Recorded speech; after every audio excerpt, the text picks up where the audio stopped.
Muy buenos días a todos. Es un gusto saludarlos desde Costa Rica. Les agradezco a todos el tiempo que han sacado para participar en esta pequeña sesión informativa. Quiero hacerla lo más rápida y dinámica posible. Y como María les comentó, me gustaría al final dejar abierto un espacio para preguntas, porque posiblemente los puntos que toque aquí a lo mejor no cubran todas las inquietudes que tengo. Entonces, sin más, voy a iniciar la presentación. Tiene dos grandes partes. En la primera quiero hacer una pequeña introducción y lo que me gustaría es empezar por subrayar la diferencia entre un MBA y un EMBA, que es una diferencia que no todo el mundo tiene clara. Y de hecho, yo debo confesar que cuando estaba evaluando hacer mis estudios de mi Master in Business Administration, mi MBA, fue que descubrí que era un EMBA. Entonces, por si se lo están preguntando, la diferencia obviamente tiene que ver con esa letra E que están viendo ahí, que tiene que ver con Executive.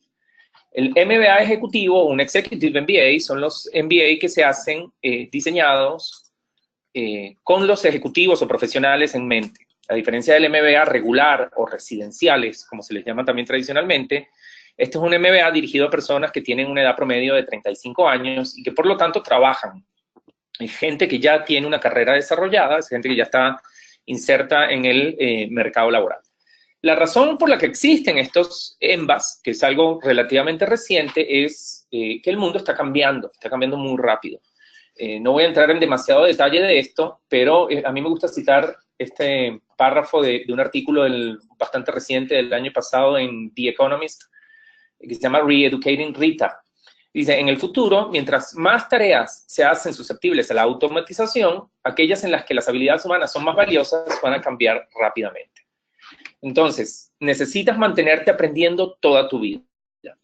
Lo que aprendiste en la universidad ya no es suficiente para que logres estar activo por los próximos 40 años. Y de hecho esa es probablemente la realidad de muchísimas personas hoy en día en el mercado laboral. Se dan cuenta que el mundo, yo me gradué del pregrado en el año 2003, voy a cumplir este año 15 años de egresado, y el mundo en el que yo estudié el pregrado no tiene nada que ver con el mundo hoy.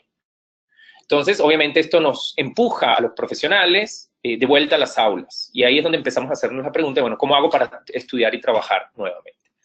El EMBA, o los EMBAs, o las maestrías ejecutivas, porque el EMBA es el Executive MBA, pero hay maestrías ejecutivas que no son maestrías en administración de negocios, que también son ejecutivas en formato.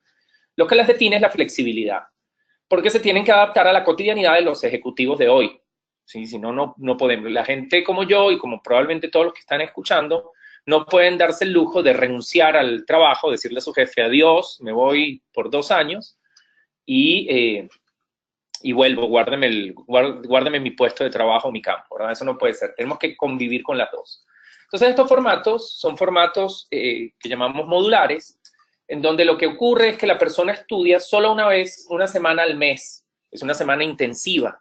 En nuestro caso, nosotros tenemos 5 maestrías ejecutivas y todas ellas tienen este formato. Unas se hacen en Managua, en Nicaragua, otras se hacen aquí en San José. Pero todas tienen la característica de que la persona trabaja durante 3 semanas del mes y una cuarta semana se inserta en nuestro campus a estudiar de forma intensiva.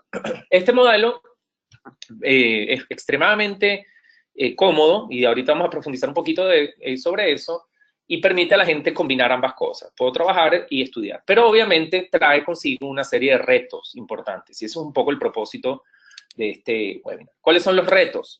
Bueno, toda maestría ejecutiva combina 3 elementos. Por un lado, el estudio, evidentemente, significa para muchos de nosotros que teníamos años sin presentar un examen o sin hacer un trabajo o un informe, volver a sentarnos en un aula y pasar por todo ese proceso. Involucra cambios en la rutina familiar, evidentemente, e involucra, obviamente, cambios en tu rutina laboral.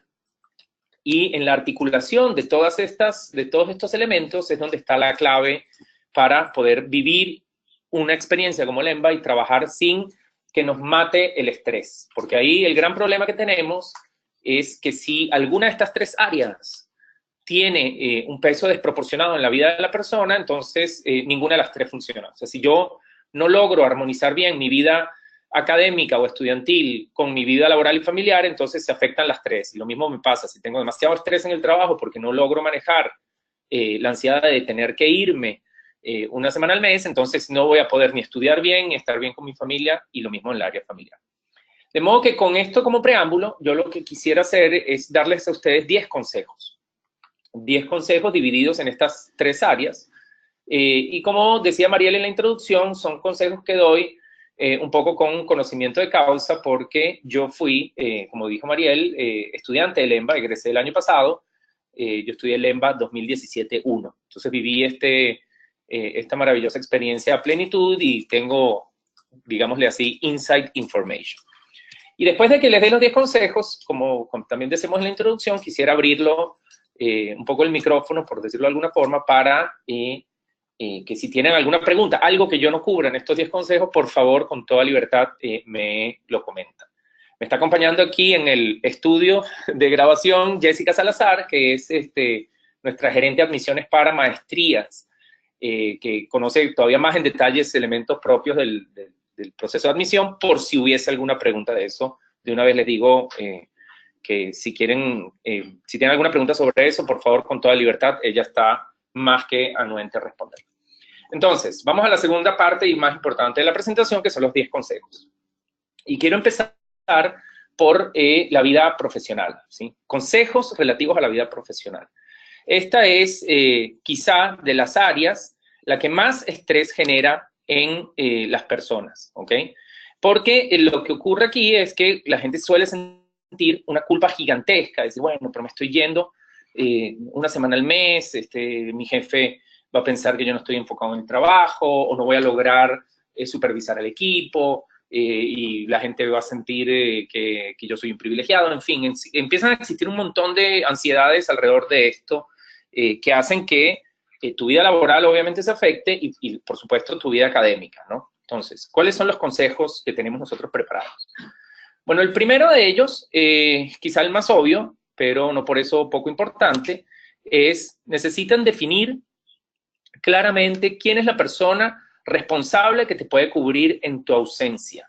Esto es algo que se tiene que hacer ex profeso, de manera explícita. No es simplemente decir, ah, no, bueno, yo tengo a fulanita en mi equipo y sé que cualquier cosa ella se encarga. Tienes que hacérselo claro, decirle, mira, cuando yo no esté, Jessica, te pido por favor que si ocurriera tal o cual cosa, te encargues de esto, lo asumas. Y a la vez comunicarle al resto del equipo quién es esa persona.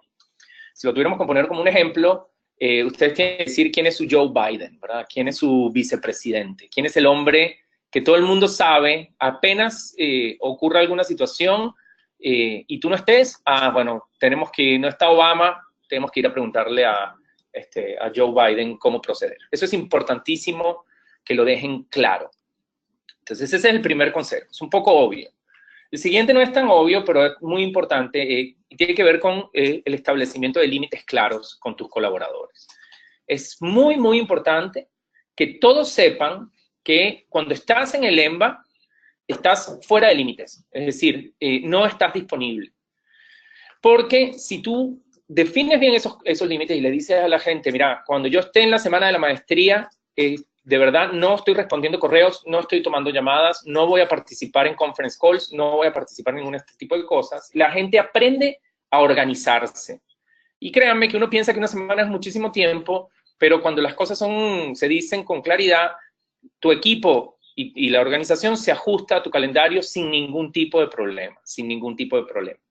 El peor error que ustedes pueden cometer es no dibujar esta línea de please stay behind the line y hacerle a tu equipo creer que no importa que estés en la maestría, siempre vas a poder responder un correo o siempre vas a atender una llamada.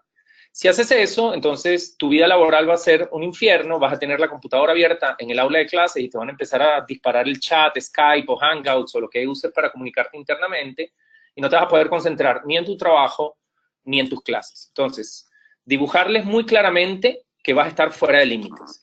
Ahora, si eres una de esas personas que dice, no, Ramiro, yo nunca puedo estar desconectado 100%, o sea, no hay manera, corro riesgo, la operación corre riesgo si yo me desconecto una semana, entonces la recomendación aquí es que definas una hora específica en el tiempo del día y les comuniques a tu equipo o a tus colaboradores Les dices, chicos, yo respondo correos solo de 7 de la mañana a 8 de la mañana, por ejemplo. Las maestrías nuestras tienen la virtud de que, si bien son intensas en términos de carga académica, dejan espacio suficiente para que uno tenga, además de descanso, cierto esparcimiento.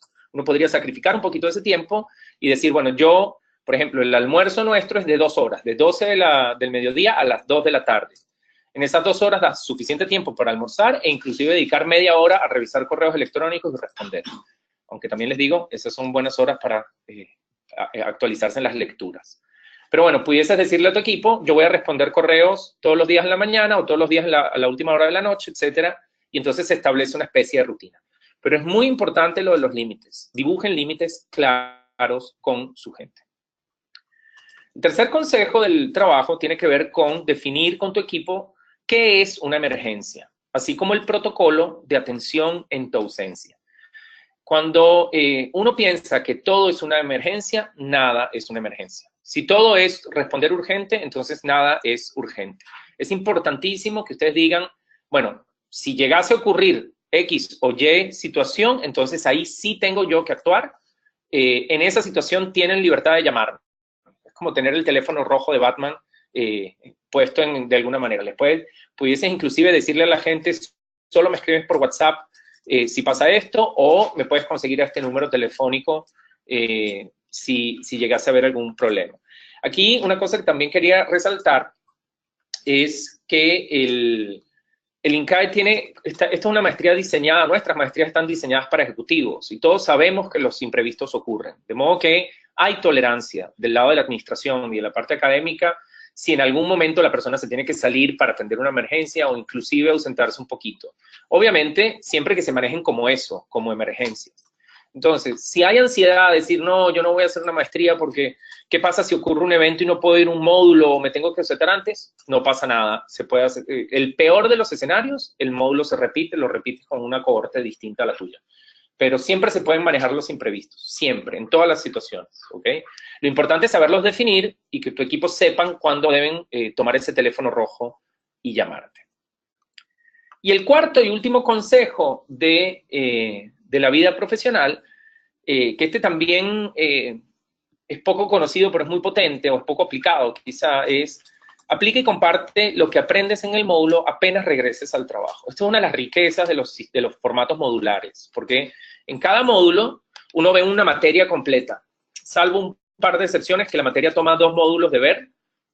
Casi todos ellos uno arranca el lunes viendo una materia y terminas el sábado presentando un examen que cierra el módulo, que cierra el contenido. De modo que tú puedes regresar a tu lugar de trabajo y inmediatamente poner en práctica lo que aprendiste. Eso es una fantástica forma de enseñarle a tus colaboradores y a tus jefes y a tus compañeros el valor de la maestría. O sea, que no es algo que tienen que esperar que pasen 14 meses para que digan, por fin regresó Ramiro o José de la maestría a ver qué fue lo que aprendió, sino que uno regresa de ver, por ejemplo, tenemos un módulo de simulación empresarial o de cadena de suministro que es una maravilla en el EMBA. Bueno, tú puedes llegar ya a implementar lo aprendido inmediatamente en tu organización, ¿sí? O por lo menos a compartirlo con tus compañeros. Entonces eso es muy importante porque demuestra el retorno de la inversión, no solo para ti, sino para tu organización. ¿Ok? Eso de compartir es, insisto, importantísimo. Entonces, dicho eso, vamos a pasar a la segunda área, que es el área de la vida personal, ¿sí? La vida personal es importantísima. Cuando poníamos el título del webinar, decíamos cómo vivir y trabajar a la misma vez. Bueno, una de las cosas de estudiar y trabajar a la misma vez, una de las cosas importantísimas de esa ecuación es cómo manejo yo mi vida familiar, porque como vimos en el diagrama al principio, están íntimamente ligadas. Entonces, el quinto consejo es el de consigo el apoyo de tu familia o grupo social. Aquí yo puedo contar una anécdota, aprovechando que tengo a Jessica a la par. Jessica fue quien me ayudó a mí a hacer mi proceso de admisión, me acuerdo que cuando le dije, ¿qué necesito para hacer la maestría? Lo primero que me dijo es, hable con su esposa, consiga su aprobación explícita. No es simplemente infórmele, mira, voy a hacer una maestría, es que ella sea parte de un proyecto. Y para los que no tienen esposa, lo mismo aplica para su grupo social. O sea, todos vivimos en un entorno social de gente que nos importa y a la que le importamos, y la maestría cambia tu rutina de forma drástica. O sea, va a haber eventos importantes que te vas a perder, porque vas a estar en un módulo o vas a estar fuera del país, y es bueno que la gente sepa que vas a estar un poco inaccesible. Entonces, en la medida en que tú a todos los que son tus significant others les cuentes lo que significa estar fuera en la maestría, en esa medida vas a tener mucho más apoyo y vas a estar más tranquilo. Pero sobre todo de tu familia y de tu núcleo cercano, ¿no? De tu pareja, esposo, esposa, novio, novia. Que ellos sepan eso y que te apoyen es fundamental. Muy en línea con lo anterior, y esto es una cosa bonita de la maestría que yo descubrí haciéndola, es la posibilidad de involucrar a tu pareja o familia en la experiencia del EMBA. O de la maestría ejecutiva. Si hablamos del EMBA concretamente, una de las cosas que tiene el EMBA espectacular es que hay 3 módulos que llamamos nosotros módulos internacionales, en donde vamos a China, a la ciudad de Beijing y Shanghai, vamos a Boston y vamos a Madrid. Esos 3 módulos son unos módulos de menor carga académica, son módulos que no tienen examen, son módulos de materias que se conocen como Pass and Fail, que tienes que obviamente ir a clase y entender y participar, pero no se hace evaluación al final, porque parte de lo que queremos es que la gente conozca el ecosistema empresarial y cultural de los países que visitamos. Y en esos casos, INCAE es extremadamente abierto al que la familia acompañe a los estudiantes. Entonces es una oportunidad bonita. De hecho, se organizan tours para los familiares. Nosotros cuando estuvimos en China, INCAE organizó un tour para las parejas, muchos de los que viajaron se llevaron a sus parejas a China, ¿no? Y también tienes la oportunidad de los que tengan la oportunidad de hacer el EMBA juntos, si son pareja, también es una fabulosa oportunidad. Aquí estos son 2 de mis, 3 amigos, pero los 2 que están aquí en la izquierda de esa foto son esposos, y ellos juntos de Perú hicieron su maestría juntos, y fue para ellos una experiencia fantástica. Aquí están en China, estamos en el Palacio de Verano en Beijing, visitando. Y los que no pudimos llevar a nuestras parejas a China, bueno, aquí estoy yo en Madrid con mi esposa, visitando la ciudad, conociendo, y fue una experiencia fantástica. El que uno pueda hacer eso le da también un valor añadido importante a la experiencia del EMBA, y las hace partícipes a la familia, hace que la experiencia sea todavía mucho más nutritiva, ¿no? Eso no solo los enriquece a ellos, créanme, los va a enriquecer a ustedes también. El 7º consejo es: demuestra agradecimiento. Esto puede parecer una trivialidad, pero hay muchísimos estudios en psicología positiva que dan cuenta de los enormes beneficios que tiene expresar gratitud. Una de las cosas más lindas de la ceremonia de graduación, que es obviamente lo que uno piensa cuando se mete en el EMBA el primer día, ya tu cabeza está pensando en qué bonito va a ser cuando me pueda graduar, es que nosotros en INCAE permitimos a la gente que se suba al escenario a recibir el título de graduación con su familia. Esta es una de mis queridas amigas, Jessica, subiendo con sus 3 hijas. Jessica, además, es un ejemplo espectacular de disciplina y de talento. Ella se graduó con alta distinción en INCAE, tenía 3 hijas y dueña de un kinder, y estudió y gerenció su kinder y su familia toda la misma vez sin perder la cordura y la amabilidad que tiene. Aquí están las 3 hijas, aquí están ellas dándoles las gracias.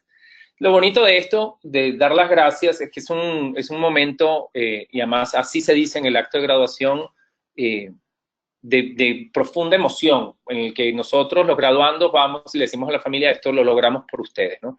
Pero no solo, el consejo aquí es: no esperes al día de graduación. Yo creo que es una manera importante de expresar, de recibir los beneficios del agradecimiento, es decirlo con frecuencia, ¿sí? Que tu familia sepa la importancia que para ti tiene el contar con el apoyo. Eso los va a beneficiar, los va a hacer sentirse muy bien, y va a ser la experiencia mucho más gratificante.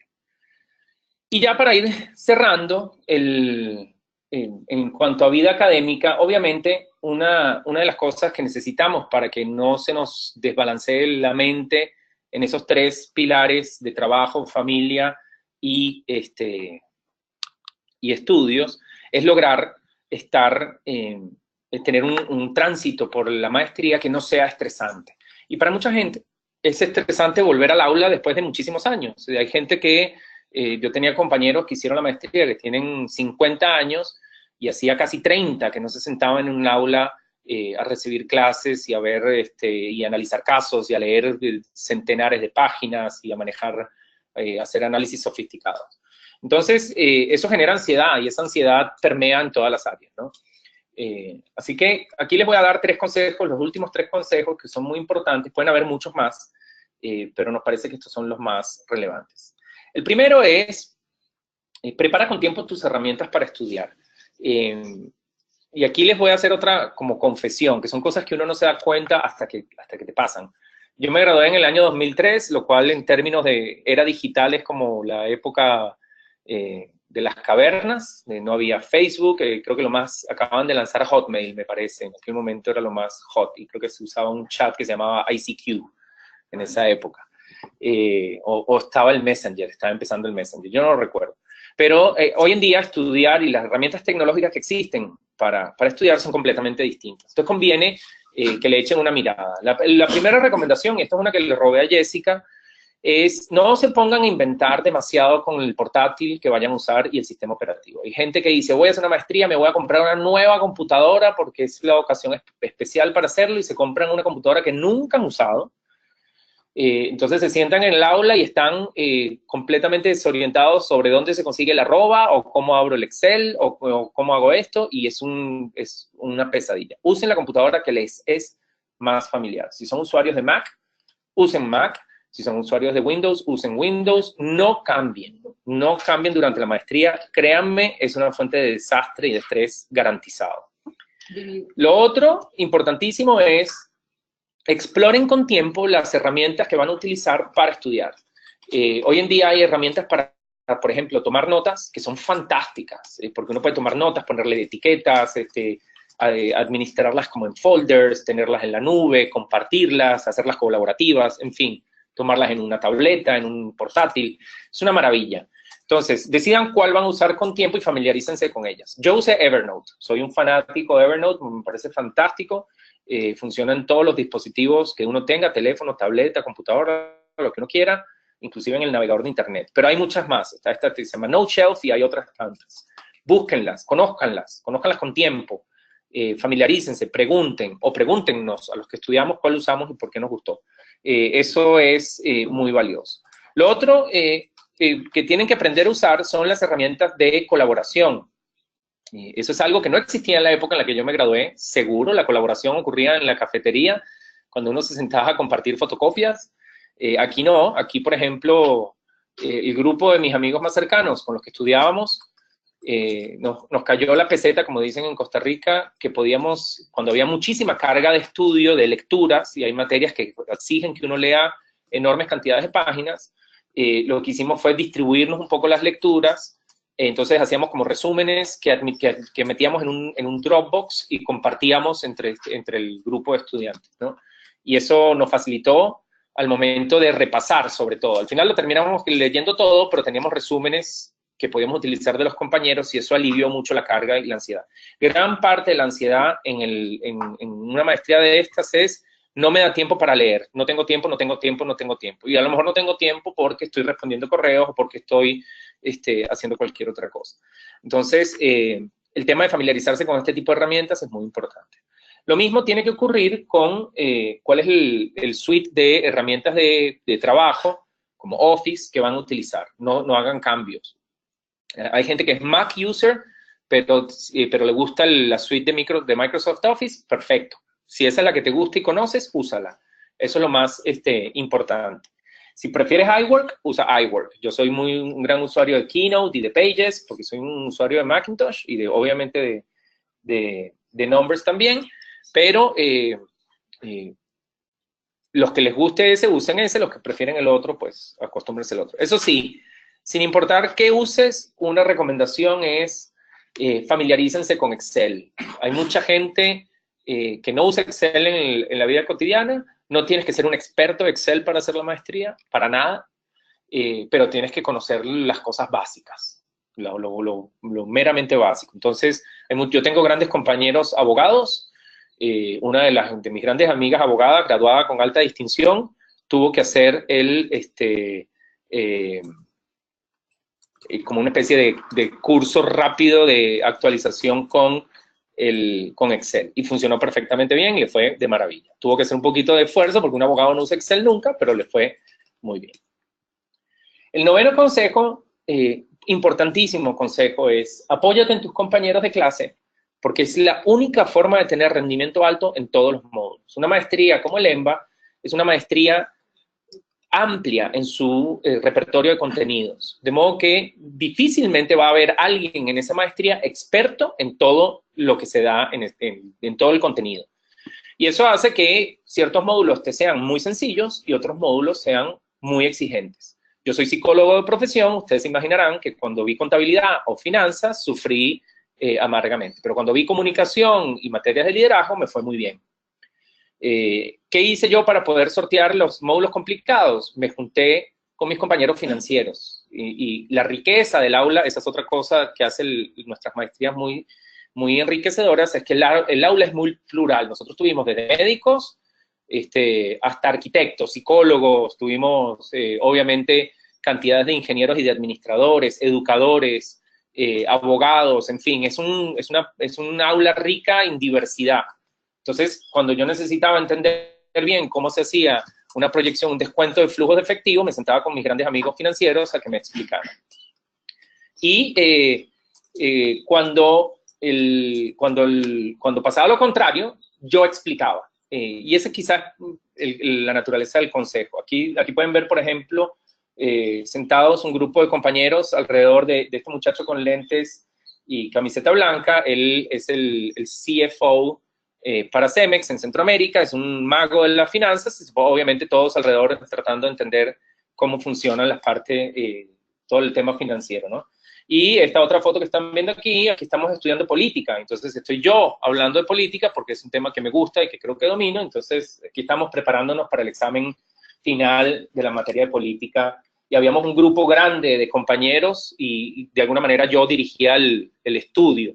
Entonces nos íbamos pasando un poco la batuta y esa era la intención. Y el consejo es ese. En donde no seas experto, apóyate. En donde seas experto, apoya. Eso además te va a ayudar a construir unas relaciones verdaderamente espectaculares. Y el último de los consejos, el décimo, es el EMBA es mucho más que estudio, disfrútalo a plenitud.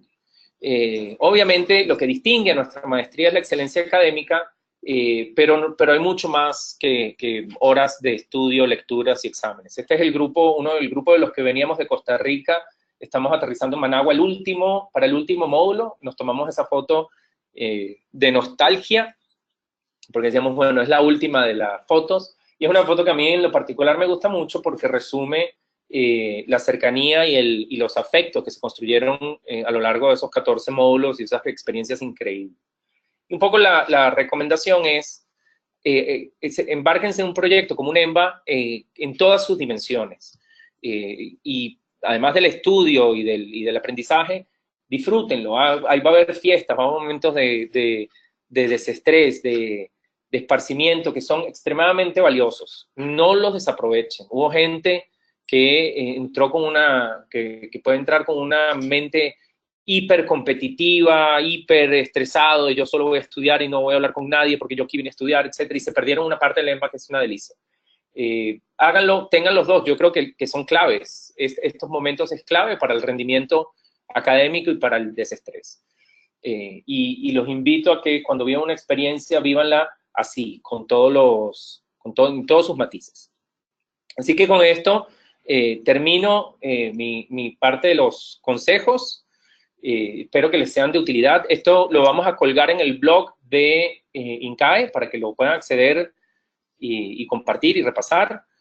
También los invito a que si tienen algún consejo que conozcan o hayan escuchado o tienen alguna duda, también nos las pueden hacer llegar. Aprovecho para recordarles, nuestra próxima edición del EMBA es ahora en marzo del 2018 y tenemos nuestras maestrías ejecutivas, la de Business Analytics que empieza en abril, la de Operaciones y Tecnología que empieza en agosto y la de Finanzas que empieza en septiembre. Todas ellas este año, ¿verdad? Y quisiera ahora dejar abierto el panel para responder algunas preguntas, si las tuviesen. Mientras van pensando sus preguntas, aquí les voy a dejar mi dirección de correo de trabajo. Los invito con muchísimo gusto, respondo preguntas por escrito si quieren, y aprovecho y pongo el de Jessica también, porque como ella es la jefa de admisiones de las maestrías, pues si hay alguna respuesta o alguna pregunta que yo no pueda responder, estoy seguro que ella va a poder. Les agradezco enormemente la atención, espero que les haya sido de utilidad. Fueron 30 minutos exactos, hicimos un webinar cortito y atento a las preguntas. Muchas gracias, Ramiro, por los consejos tan valiosos para lograr un balance entre el trabajo, estudio y familia. Ahora, a continuación estaremos compartiendo las preguntas que nos escribieron. Pregunta Carlos. Ramiro, al igual que en tu caso, no soy del área de negocios. ¿Cómo lo lograste? Yo creo, Carlos, que ahí la parte clave es construir un network sólido. Obviamente estudiar mucho y prepararse, no dejar que te abrume la ansiedad. Va a haber momentos va a haber cosas que te va a costar mucho y algo que tus compañeros entienden a la primera, te va a tocar 6 o 7 explicaciones poder entenderlo, pero se puede. Una cosa muy importante del EMBA, y me atrevo a pensar de las otras maestrías ejecutivas también, es que la aproximación es gerencial. De modo que lo que se enseña más con la intención de que un gerente las comprenda que a que un gerente las ejecute. Por ejemplo, nosotros tuvimos uno de los parciales de análisis financiero en donde no sacamos ni un solo cálculo, porque el examen era, llamémoslo así, clínico. Lo que querían era que nosotros como gerentes pudiésemos entender una situación financiera y podamos tomar decisiones cuando se nos presenta un estado financiero, cuando se nos presenta algún tipo de análisis. Entonces, los que no son administradores van a tener dificultades en ciertas áreas, pero van a tener fortalezas en otras. Yo tengo un gran amigo mío de la maestría que trabaja en el área de la banca y las finanzas, que es un genio financiero, pero él me decía, Rami, cuando entramos en este tema de más cualitativos, de comunicación y ese tipo de cosas, gestión del cambio, ya ahí se me pone un poco más complejo el asunto. Tú me puedes ayudar y por supuesto yo, o en marketing, por ejemplo, yo que tengo experiencia en marketing a mí se me hizo obviamente sencillo o más sencillo, otra gente le costó muchísimo. Entonces es una cuestión de balance. Yo construiría un buen network y tendría la claridad de que no voy a ser experto en todo y de que voy a necesitar ayuda en algunos momentos. Gracias, Ramiro. Preguntan sobre el financiamiento.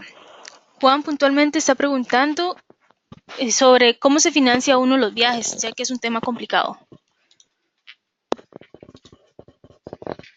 Juan, esa es una fantástica pregunta. De hecho, me acabas de generar la idea de que podemos colgar en nuestro blog un par de consejos sobre eso. Así como les puse en la presentación recomendaciones sobre herramientas digitales para estudiar, también las hay para viajar. Lo que ocurre ahí, lo que puede ocurrir es, por un lado, aprovecharse de herramientas como Hopper, que es una app que te sirve para buscar los mejores precios, calcula los mejores precios de tiquetes aéreos y te dice cuándo es el mejor momento para comprar. Así compré yo, por ejemplo, mi boleto a China y conseguí una oferta bastante buena. Entonces, aprovechar ese tipo de herramientas. Hay montones. Ahorita no se me viene solo Hopper a la cabeza, que era la que yo usaba, pero estoy seguro que hay varias más. Y lo otro que les recomiendo hacer, que yo lo hice en absolutamente todos los viajes, es juntarse con sus compañeros y compartir la experiencia del viaje. Por ejemplo, en Boston, nosotros usamos un Airbnb muy cerca del campus de Harvard, donde dimos clase, y fueron 2 amigos, uno argentino y uno salvadoreño, y pasamos una semana increíble en casa de una pareja de americanos retirados y nos costó muy barato, o sea, tuvimos una fortuna de que fueron muy buenos anfitriones y que nos salió muy económico. Lo mismo en China yo compartí habitación con un compañero, entonces dividimos el gasto entre 2. Y así podemos hacer con todo. Los gastos de los viajes, si bien existen, obviamente, uno los puede mitigar bastante con ofertas y con y apoyándose en los compañeros de trabajo. Casi todos los compañeros lo hicieron. Y lo que ocurría es que se hacían por nacionalidades. Por ejemplo, el grupo de salvadoreños, la mayoría se iban juntos, el grupo de nicaragüenses, había un grupo de peruanos también fuerte que hizo lo mismo, ¿no? Entonces, por ese lado, se puede hacer sin ningún problema. Hay muchas herramientas. Gracias, Ramiro. Jacqueline y Ana tienen una pregunta muy similar. ¿Cómo se puede pedir permiso en el trabajo? ¿Existen tips para acercarse a la empresa y pedirle apoyo? ¿Y cuáles podrían decirse que son los principales beneficios? Sí, yo creo que una de las cosas lo primero que yo haría es sentarme con mi jefe e involucrarlo en la decisión de este proyecto de vida. Que no sea algo que simplemente le digas, mira, me matriculé o inicié la aplicación de esto, sino que se vea como un proyecto en conjunto. Porque para la organización es provechoso tener una persona que se capacita y que va a regresar con herramientas y con competencias nuevas. De modo que es una decisión, si se quiere, en conjunto, ¿no? Además, la empresa tiene que darte, evidentemente, el permiso y tiene que entender cuál es el beneficio que hay para ellos. En muchas organizaciones, la misma organización está dispuesta inclusive a ayudar al empleado con algún tipo de beneficio económico. Si no es económico, te dan el beneficio obviamente del permiso para ausentarte una semana al mes. Pero yo lo que haría es sentarme y evaluar el proyecto junto a mi jefe, que sea una decisión de alguna manera en conjunto. Lo otro que recomiendo es honestidad y transparencia absoluta, ¿verdad? Nada que se vea como una coerción, como o me deja hacer la maestría o me voy. Yo creo que lo importante aquí es que la empresa sienta que la decisión de hacer la maestría también tiene del lado del estudiante a los intereses de la empresa presente. No es que yo estoy haciendo una maestría para cambiar de trabajo y para irme o para... Porque si de alguna manera el patrón, por llamarle de alguna manera, el jefe, siente que hay como especies de intereses secundarios a tu decisión, entonces él va a poner algún tipo de resistencia, no va a querer darte el permiso, se va a poner un poco más... a la defensiva. Yo creo que hay que involucrarlos. Ese es para mí el principal, que vean que es un proyecto en el que te estás embarcando porque quieres crecer en la organización y porque quieres traer beneficios. Y tratemos de verlo en ese sentido. Okay. Buenos días a todos. Mi nombre es Jessica. Creo que antes me presentó Ramiro. Esa es una excelente pregunta. Sí les cuento que durante el proceso de admisión, el primer paso es hablar con el gerente de admisión y ahí ese tipo de consultas las trabajamos muy bien. Normalmente entre las recomendaciones que damos es entender cuál podría ser el no que pueda dar el jefe, por qué motivo pueda estarlo dando, de forma que ustedes se anticipen y puedan ya llevar algún tipo de solución a lo que el jefe les pueda preguntar. Es un tema de manejo de objeciones, porque al final esto se construye en conjunto. Como dice el Ramiro, eso es una construcción de familia, de empresa y de mi vida personal. Así que uno tiene que anticiparse para poder llevar algún tipo de respuesta. Lo otro que nosotros siempre recomendamos es quítense el miedo. Muchas veces uno le da como preocupación y miedo de llegar y tocar la puerta. No les dé miedo, no hay nada más rico para un empleador o para alguien en una organización ver que su gente se está capacitando, se está formando y que puede generar algún tipo de impacto dentro de la empresa positivo. Así que explíquenle cómo pueden generar un impacto positivo. Esto de poder volver del módulo, tener 3 semanas para estar dentro del trabajo y aplicar los conocimientos, es de lo más rico que tiene el formato de la maestría y que nosotros instamos a los estudiantes a hacerlo. Y lo otro es, si sienten que todavía con esto le falta algo, propongan un proyecto dentro de la organización. Yo siempre les digo, cuando vayan a mitad de camino de la maestría, ya ustedes tienen una gran idea de cosas nuevas, diferentes. De por sí ya en el primer módulo van a llevar ideas innovadoras y algo que ustedes quieren aplicar. Y digan a su jefe o con quien tome la decisión que ustedes están dispuestos a proponer un proyecto con los conocimientos que ustedes han venido aprendiendo. A mitad de maestría, no al inicio, porque todavía les falta que conocer. Igual les va a faltar, pero se van a dar cuenta que lo van a ir adquiriendo rápidamente. Y además, con el conocimiento que tienen los compañeros y el acompañamiento que hacen los profesores, la facultad nuestra es muy amena, muy amable, súper bien capacitada y formada también en empresa, no solo en cátedra. acompañan muchísimo a los estudiantes cuando tienen proyectos dentro de la organización o bien emprendimientos. Así que no duden que van a tener ese acompañamiento de parte de nosotros. Propongan eso dentro de la empresa y van a ver que la empresa lo que ocupa ver es un retorno sobre la inversión, ya sea sobre el tiempo, que ya es una inversión, o sobre el tiempo y el dinero que ellos vayan a poner para que usted vaya a hacer la maestría. Así que rompa eso y empiece. Muchas gracias a Jessica y a Ramiro por las respuestas. Nos preguntan Manuel y Liliana un tema relacionado con las clases.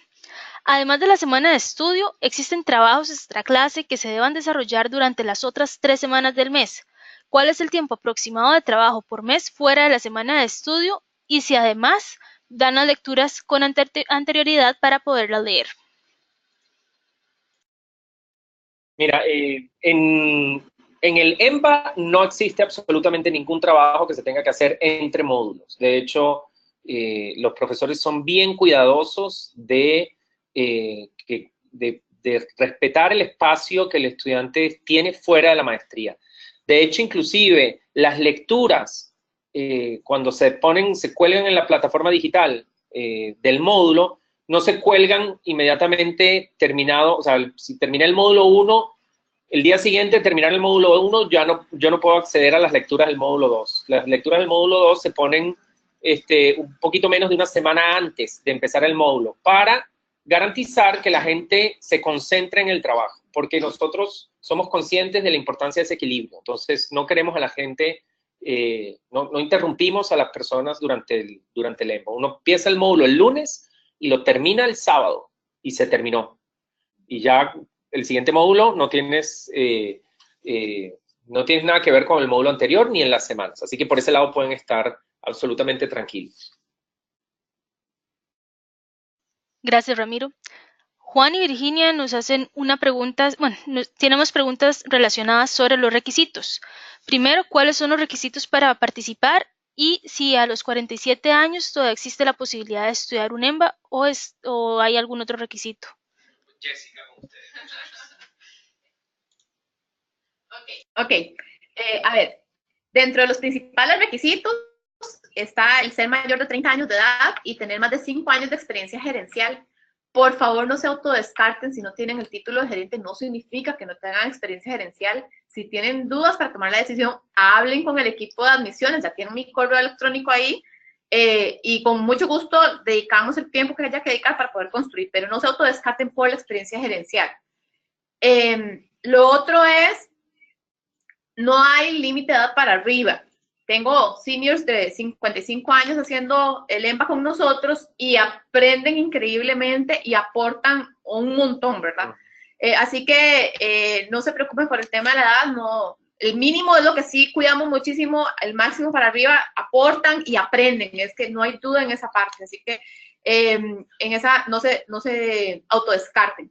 Lo otro, requisitos en general, hay todo un proceso de admisión que hay que realizar, eso lo explicamos con más detalle en la reunión 1-1 que tienen con los gerentes de admisión, y ahí vamos a ir conversando sobre los tiempos y cuándo hay que hacerlo. Sí les digo que ya estamos en procesos de admisión para marzo y para agosto, así que es un buen momento para acercarse al equipo y preguntarnos cuándo podemos tener una reunión con ustedes, y somos súper abiertos y agendamos algo muy rápido. Sí, yo solo quiero complementar rapidito o subrayar algo que dijo Jessica. Nunca es tarde para hacer un MBA de estos.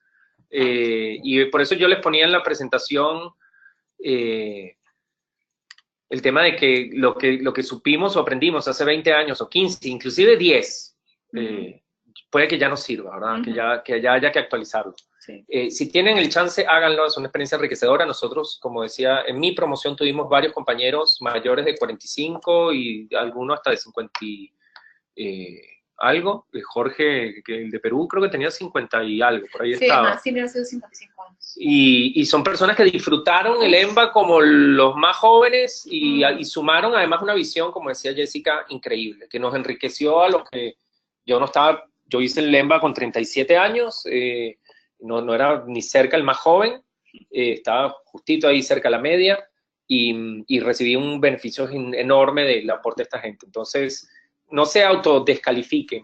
Más bien, si tienen estas dudas, por eso puse los correos en pantalla. escríbanos. Y yo no solamente trabajo en INCAES, y bueno, y Jessica, los dos somos egresados del EMBA. Jessica egresó en el 2014 y yo en el 2017. Y podemos aclararles cualquier duda sobre ese proceso, pero no se autoexcluyan, porfa, eso es lo más importante.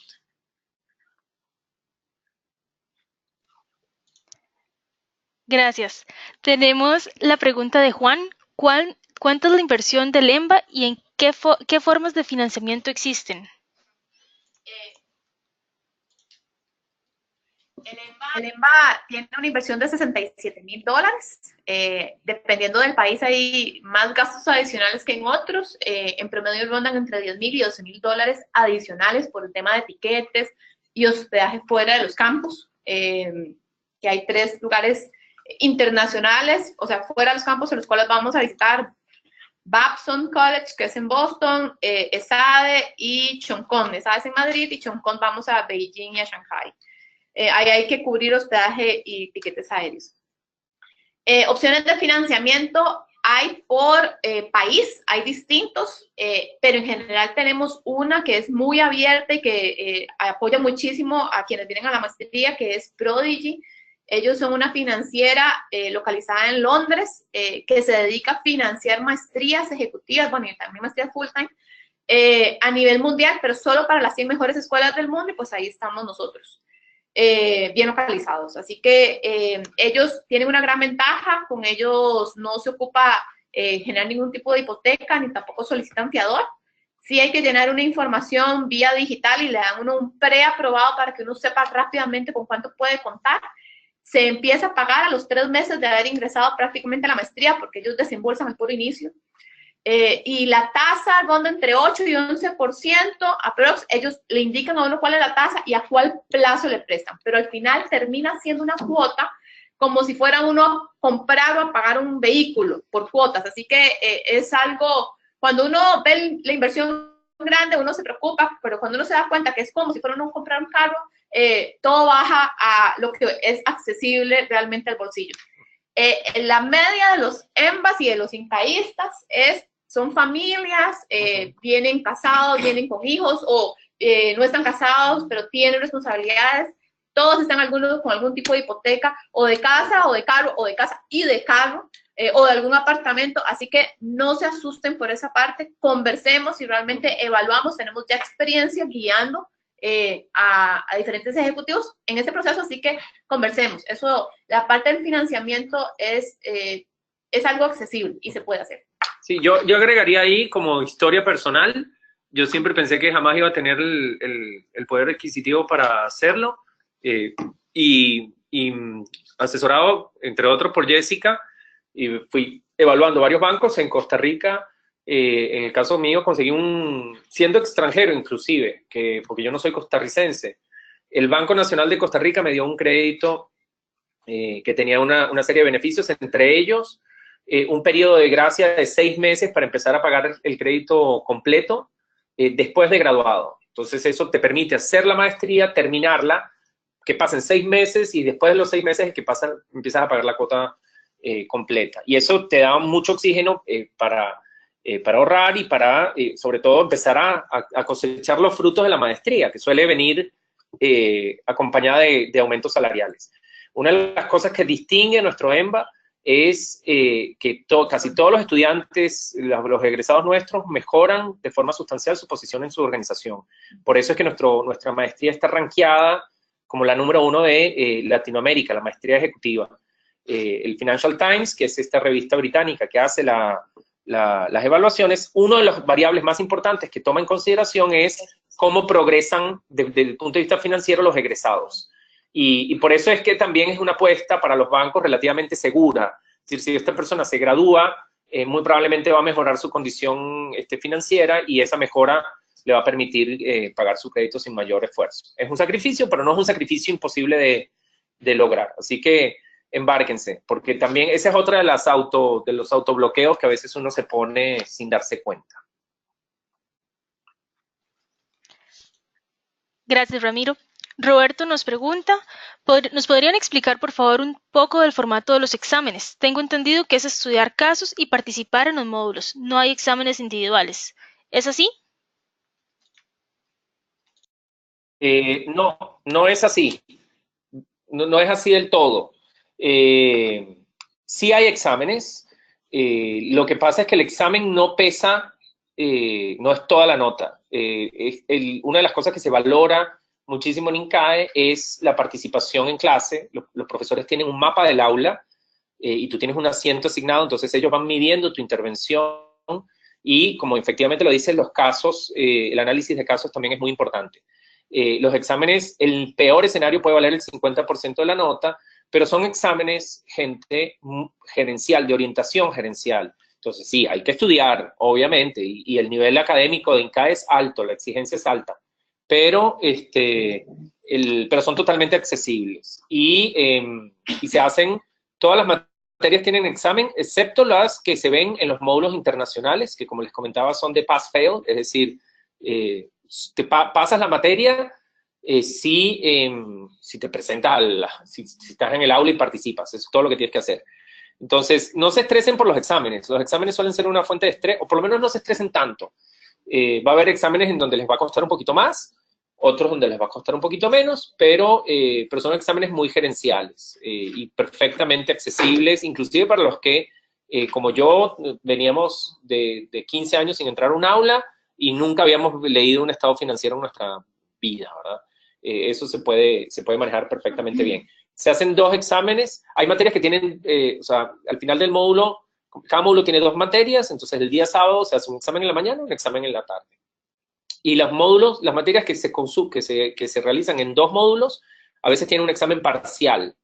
Entonces termina la primera semana, haces un parcial, te vas a trabajar 3 semanas, regresas, empiezas la segunda semana de ese módulo y al final de esa segunda semana haces el examen final. Para toda maestría, para que sea maestría, tiene que tener evaluación. Entonces sí se hacen exámenes, pero insisto, son accesibles. Gracias, Ramiro. Nos hacen la pregunta de cuánto tiempo dura una maestría en total. ¿Tienen los módulos? ¿Se debe estudiar o hacer algún proyecto final además de estos? ¿Cómo es? La maestría nuestra tiene 14 módulos de duración, que se hacen un poquito menos de 1 año y medio. Los que empiezan, los 14 meses son, ¿verdad?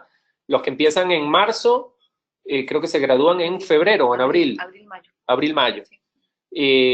Esa era la primera parte de la pregunta. La segunda parte de la pregunta era, Mari, perdón, que ¿Hay módulos hoy? ¿Sean proyectos? No hay proyecto de grado. No hay proyecto de grado. La condición para graduarte, o sea, no se hace tesis ni nada similar.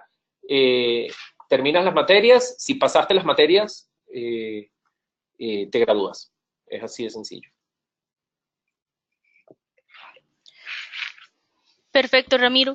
Muchas gracias a todos por su tiempo. Por un tema de tiempo, precisamente, dejamos hasta acá el webinar. Las preguntas pendientes vamos a estarlas contestando a cada una de las personas y pues agradecer especialmente a Ramiro y a Jessica su tiempo. Si quiere decir unas palabras, Ramiro. A todos ustedes, muchísimas gracias por la atención. Ha sido un verdadero placer. Insisto, ahí tienen nuestras direcciones de correo. Con todo el gusto del mundo respondemos inquietudes. Si están pensando hacer la maestría, anímense. Es una experiencia que te transforma la vida y en todos los sentidos positivos que no alcanzan a explicarse en un webinar.